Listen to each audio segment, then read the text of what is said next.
Yoshim 40 ta, oxirgi paytda boshim ko'p aylanyapti. Bu ham kasallikmi? Bosh aylanishi bu vertigo nomlanadi. Demak, bu bosh aylanishi bir alohida kasallik hisoblanmaydi. Ya'ni bu boshqa bir kasallik hisobiga kelib chiqishi mumkin. Hozirgi paytda eng ko'p uchrayotgan bosh aylanishlarining bittasi bu yaxshi sifatli paroksizmal bosh aylanishi. Keyingisi Menier kasalligi va bu migrenoz xurujlari, ya'ni migren kasalliklari ham xuddi hozirgi paytda bosh aylanishiga sabab bo'lyapti. Va eng oxirgisi osteoxondroz. Bo'yin osteoxondrozlarda ham xuddi bosh aylanishlar kuzatiladi. Yaxshi sifatli paroksizmal bosh aylanishida aynan bosh aylanishi ko'proq ertalab kuzatiladi. Ya'ni tepaga turgan holatda harakat qilganda ko'proq bosh aylanishi kuchayib ketadi.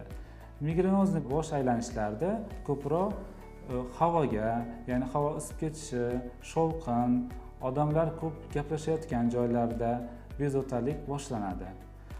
Osteoxondrozda kuzatiladigan bo'lsa, ko'proq osteoxondroz qo'l uvishlari bilan qo'shilishi mumkin, davleniyani oshirishi mumkin va bosh aylanishi ham kelib chiqadi.